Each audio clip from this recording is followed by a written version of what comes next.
Bismillahirrahmanirrahim. Assalamualaikum warahmatullahi wabarakatuh.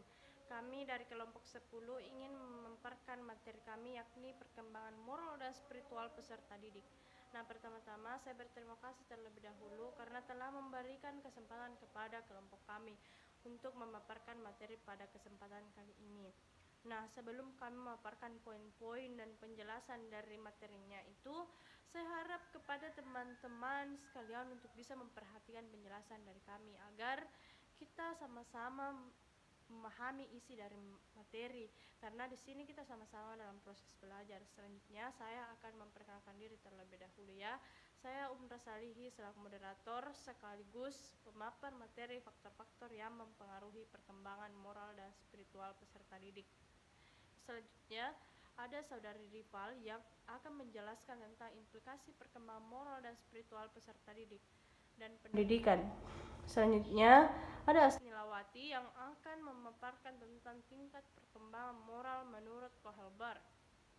Dan yang selanjutnya ada Samsuar akan memaparkan materi tentang proses perkembangan moral dan spiritual pada peserta didik. Nah, baik, langsung saja kita mulai diskusi kali ini dengan mengucapkan basmalah bismillahirrahmanirrahim. Baik, langsung saja kepada saudara Samsuar untuk memaparkan poin pertama dari diskusi kita kali ini. Kemudian dilanjutkan oleh Asnilawati untuk poin kedua, kemudian dilanjutkan lagi oleh saya sendiri untuk poin ketiga, dan dilanjutkan lagi oleh saudara Rival untuk memaparkan poin terakhir dari diskusi kita kali ini. Langsung saja waktu dan tempat disilahkan. Oke, baik. Selanjutnya di sini saya akan menjelaskan proses perkembangan moral dan spiritual pada peserta didik. Perkembangan moral adalah perkembangan yang diberikan dengan aturan yang mengenai apa yang seharusnya dilakukan manusia dalam interaksinya dengan orang lain. Perkembangan moral juga merupakan perubahan-perubahan perilaku yang terjadi dalam kehidupan anak berkenaan dengan tata cara, kebiasaan, adat, atau standar nilai yang berlaku dalam kelompok sosial. Perkembangan moral pada peserta didik dapat berlangsung melalui beberapa cara. 1. Pendidikan langsung. 2. Identifikasi. 3. Proses coba-coba atau trial dan error. Mungkin hanya ini yang saya jelaskan, selanjutnya akan dijelaskan oleh teman kelompok saya. Saya dari kelompok 10 akan menjelaskan tentang perkembangan moral dan spiritual. Menurut Kohlberg, mengemukakan 6 tahapan atau stadium perkembangan moral yang berlaku secara universal dan dalam urutan tertentu. Yang pertama yaitu tingkat prakonvensional. Tahapan ini umumnya ada pada anak, walaupun orang dewasa juga dapat menunjukkan penalaran dalam tahap ini. Dalam tahap ini terdapat 2 stadium.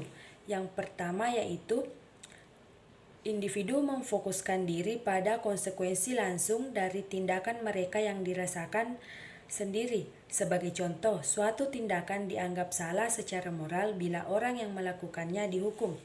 Yang kedua, berlaku prinsip relativistik atau hedonisme, yang artinya penalaran tahap 2 kurang menunjukkan perhatian pada kebutuhan orang lain, hanya sampai tahap bila kebutuhan itu juga berpengaruh terhadap kebutuhannya sendiri. Pada tingkat konvensional terdapat 2 tahap, yaitu tahap 3 dan tahap 4.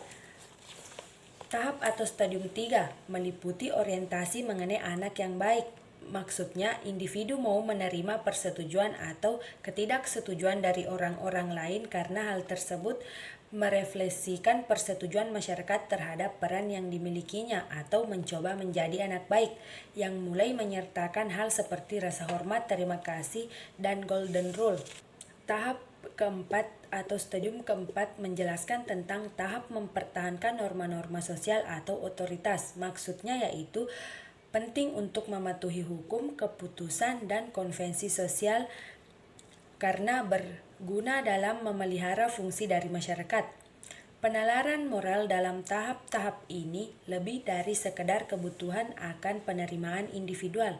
Idealisme utama sering menentukan apa yang benar dan apa yang salah.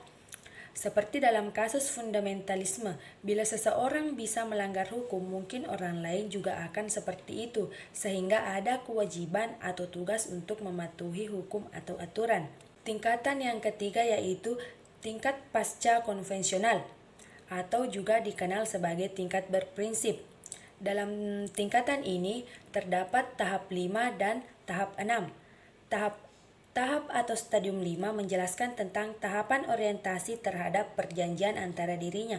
Maksudnya dalam tahap ini individu dipandang sebagai memiliki pendapat berbeda-beda, dan yang paling penting yaitu mereka dihormati dan dihargai tanpa memihak. Aturan yang tidak mengakibatkan kesejahteraan sosial harus diubah bila perlu demi terpenuhinya kebutuhan semua orang. Hal tersebut diperoleh melalui keputusan mayoritas. Dalam hal ini, pemerintah yang demokratis tampak berlandaskan pada tahap ini. Tahap yang terakhir yaitu tahap atau stadium 6. Tahap ini menjelaskan tentang tahap prinsip universal. Maksudnya yaitu hukum hanya valid bila berdasar pada keadilan dan tidak mematuhi aturan yang tidak adil.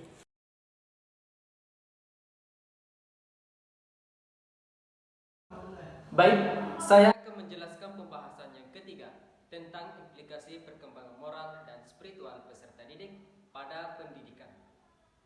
Yang pertama adalah implikasi perkembangan moral. Implikasi perkembangan moral memiliki beberapa bagian. Yang pertama, programnya disusun secara fleksibel dan tidak kaku, serta memperhatikan perbedaan individual anak. Yang kedua, tidak dilakukan secara monoton, tetapi disajikan secara variatif melalui banyak aktivitas. Ketiga, melibatkan penggunaan berbagai media dan sumber belajar, sehingga memungkinkan anak terlibat secara penuh dengan menggunakan berbagai proses perkembangannya. Kedua, implikasi perkembangan spiritual. Anak-anak sebenarnya telah memiliki dasar-dasar kemampuan spiritual yang dibawanya sejak lahir. Adapun tahap-tahap perkembangan anak yang diharapkan memiliki karakteristik.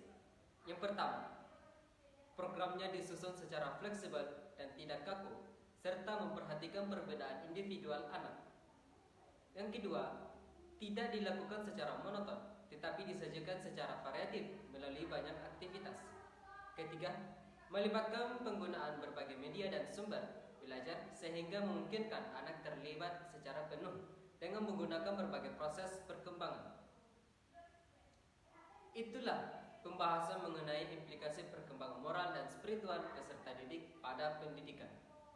Sekian dari saya. Assalamualaikum warahmatullahi wabarakatuh.